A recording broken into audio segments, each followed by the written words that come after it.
नमस्कार, मैं जितेंद्र चतुर्वेदी मतांतर में आप लोगों का स्वागत है। झूठ के पांव नहीं होते, ये बात अरविंद केजरीवाल को भी पता है, लेकिन वह यह भी जानते हैं कि सियासत में उनके चिन्ह ढूंढ लिए जाते हैं और लाकर बतौर प्रमाण जनता के सामने रख दिए जाते हैं कि ये कैसे वादे करते हैं और कौन सी बातें करते हैं और इनकी सरकार किस तरह का काम करती है। यही वजह है कि जब अरविंद केजरीवाल गुजरात में, इन दिनों वो फिर गुजरात में है, तो वहां टाउन हॉल में वो एक जन समूह को संबोधित करते हैं और उस संबोधन में वो जो कहते हैं, उनका कहा और उनके चेहरे का रंग, ये दोनों चीजें बयान करती हैं कि वो इस बात से वाकिफ हैं कि वो जो कह रहे हैं उस कहे पर लोग कितना भरोसा करेंगे। इसे लेकर तो संशय अब पैदा हो ही गया है और यही वजह है कि उनका चेहरा बहुत कुछ बयान कर रहा था। जिस चीज को लेकर वो कुछ रोज या मैं ये कहूं कुछ महीने पहले तक बड़े आत्मविश्वास के साथ बोला करते थे, वह इसलिए क्योंकि वो तमाम चीजें बाहर नहीं आई थी और उनको लगा था कि ये सब बाहर आएगा भी नहीं और वो जिस दौड़ में है उसमें बड़े आगे निकल जाएंगे। लेकिन वो जो कमीज वाला मसला है वो ऐसा फंस गया है कि वहां उन्हें अपनी बातों में कई बार ये बताना पड़ा कि वो कट्टर ईमानदार है। वह इसलिए क्योंकि यही यूएसपी है जिसके जरिए वो अपनी सियासत चमका रहे हैं और उनको पता है कि ये संदेह के घेरे में आ गई है और उसकी वजह घोटाले का लगने वाला आरोप नहीं। वो आरोप लग गए तो वो लोग मान लेता कि नहीं, ये ईमानदार आदमी है, इसको परेशान किया जा रहा है। लेकिन हुआ क्या, जब शराब घोटाले का आरोप लगता है और आरोप लगने के बाद वो जांच के लिए सीबीआई के पास फाइल भेज दी जाती है, फिर क्या होता है थोड़ा आप ध्यान करिए। राष्ट्र के नाम संबोधन होता है अरविंद केजरीवाल का और उसके बाद मनीष सिसोदिया आते हैं और कहते हैं बड़ी अच्छी एक्साइज पॉलिसी है और बड़ी ट्रांसपेरेंट है, इससे बड़ा लाभ हो रहा है दिल्ली सरकार के राजस्व को। चलिए ठीक है, आपने बड़ा अच्छा काम किया और ये लोग गड़बड़ कर रहे हैं, जनता इनको सबक सिखाएगी। लेकिन ये बात अभी खत्म ही नहीं हुई थी कि एक रोज फिर मनीष सिसोदिया की प्रेस कॉन्फ्रेंस होती है और वो कहते हैं साहब ये हमने तो लाया ही नहीं नो एक्साइज पॉलिसी, ये तो जो पुराने एलजी हैं वो लेकर आए। उन्होंने सारा आरोप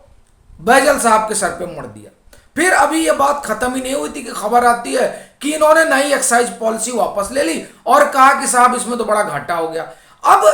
तीन घटनाएं एक ही मुद्दे पर लोगों के मन में सवाल खड़ा करती हैं। या पहले तो आप कह रहे थे साहब कि बड़ा फायदा हुआ, बड़ी ट्रांसपेरेंसी है, फिर आप कह रहे नुकसान हो गया, फिर आपने कहा कि साहब हम नहीं लेके आए हैं, लाए तो जो है ये जो पूर्व एलजी हैं उन्होंने लेकर आए, ये उनकी है। तो अब ये तय होना चाहिए कि लाया कौन, एक, दूसरा फायदा हुआ है नुकसान, और तीसरा या तो पहले फायदा हुआ था तो जो फायदा हुआ था तो आपने वापस क्यों लिया, और जब नुकसान हुआ था तो आपने ये न्यू एक्साइज पॉलिसी लागू करने से पहले जो रिकमेंडेशन आई थी उस पर ध्यान नहीं दिया था, क्यों आंख बंद करके लागू कर दिया। यह सवाल खड़ा होता है। मामला यह नहीं है कि आपके ऊपर आरोप लगे, मामला यह है कि आरोप लगने के बाद जिस तरह आपकी प्रतिक्रिया रही उसने लोगों के मन में संदेह पैदा कर दिया। दूसरा, अभी डीटीसी लो फ्लोर 1000 बसों का जो घोटाले का आरोप लगा है उसको लेकर अभी आप देखिए कि जब एलजी ने फाइल सौंप दी कि सीबीआई अब इसकी जांच करे तो कहा जाने लगा साहब ये तो सौदा ही नहीं हुआ है। अब आपको जानकर बड़ा आश्चर्य होगा कि 22 अगस्त को एक खबर आती है और 22 अगस्त की यह खबर इंडिया टीवी की है और उस खबर में क्या कहा जाता है, डीटीसी बस स्कैम, सीबीआई जांच खत्म होने से पहले ही केजरीवाल ने खुद को दी क्लीन चिट। केजरीवाल ने अपने ट्विटर पर एक खबर साझा की और उसमें कहा कि डीटीसी घोटाले मामले में सीबीआई ने मुझे क्लीन चिट दे दी। सनसनी फैल गई कि साहब जिस मामले में अभी प्रारंभिक जांच चल रही है उसमें इनको क्लीन चिट कैसे मिल गई। फिर बाद में पता चलता है कि नहीं, अभी जांच पड़ताल चल रही है। सवाल यह उठता है कि तब जब केजरीवाल ने यह ट्वीट किया, ये 22 अगस्त 2022 जब उन्होंने ट्वीट किया तब उस ट्वीट का तो मतलब यही था कि वो मान रहे थे कि उनके ऊपर आरोप लगे थे और उस आरोप को लेकर क्लीन चिट सीबीआई ने दे दी है। तो इसका तात्पर्य यह हुआ कि खरीद हुई थी, टेंडरिंग हुई थी और तभी अनियमितता सामने आई। लेकिन जब वो फाइल एलजी सीबीआई को सौंपते हैं तब सवाल वो खड़ा कर देते हैं कि साहब खरीदी नहीं हुई। तो या तो अरविंद केजरीवाल और उनकी पार्टी 22 अगस्त को जो खबर का हवाला देकर खुद को पाक साफ साबित कर रही थी, या तो वो तब सही बोल रही थी, और या जब ये हुआ कि सीबीआई या एफआईआर वगैरह करेगी तब इन्होंने कहा कि साहब बस ही नहीं खरीदी गई, तो या तो अब झूठ बोल रही है। अब ये दो बातें जो है ये कंफ्यूजन क्रिएट करती हैं कि साहब चल क्या रहा। फिर आप आइए तीसरी बात, पूरे एजुकेशन मॉडल में जो दिल्ली का मॉडल, उसमें एक एजुकेशन मॉडल भी है। एजुकेशन मॉडल को लेकर जब शराब घोटाले का आरोप लगता है तो उस पर बात करने की बजाय तमाम तरह की कतरनें दिखाई जाती हैं। चलिए ठीक है भाई, आपने कतरन दिखाई और आपने पूरा डंका बज रहा है आपका दुनिया में, लेकिन वहीं से दूसरा सवाल शुरू हो जाता है कि साहब जब सीबीसी की रिपोर्ट का हवाला दिया जाता है और सवाल खड़ा होता है कि ये रिपोर्ट जो है 2-2.5 साल से विजिलेंस डिपार्टमेंट में उसकी फाइल धूल फांक रही है, जिसमें यह कहा गया कि जो नई क्लासें बनी उसमें अनियमितता हुई, तो उस अनियमितता को क्यों नहीं उस पर बात हुई, क्यों नहीं उस फाइल को उठाया गया, क्यों वो 2.5 साल तक पड़ी रही। जब ये सवाल खड़ा होता है तब सरकार जो है, आम आदमी पार्टी की सरकार स्कूल दिखाने लगती है बरक्स कि उसका जवाब देना चाहिए और ये बताना चाहिए कि साहब जो सरकार ईमानदारी का दावा करती है वो 2.5 साल तक 2 साल तक क्यों किसी रिपोर्ट पर खामोश रही। ये तमाम चीजें जिस तरीके से अब एक एक करके सामने आ रही हैं वो जाहिर तौर पर आम आदमी पार्टी की विश्वसनीयता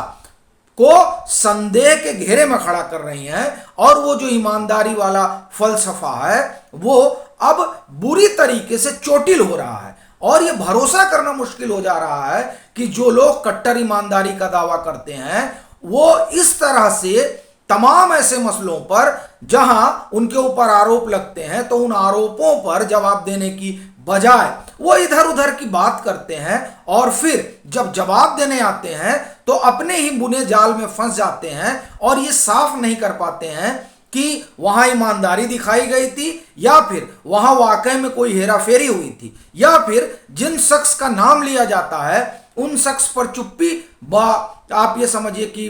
ठान ली जाती है। जैसे विजय नायर का नाम लिया जाता है, उस पर कोई बोलने को तैयार नहीं है। तो ये जो चीजें हैं वो जाहिर तौर पर संदेह पैदा करती हैं और ये बात तब और गहरा जाती है जब अरविंद केजरीवाल और उनकी पार्टी ये दावा करती है कि साहब वो गुजरात में कई वादे कर रहे हैं। उन वादों में बेरोजगारी भत्ता भी एक वादा है, उन वादों में सभी जो महिलाएं हैं उन महिलाओं को 1,000 रुपए देने का भी वादा है।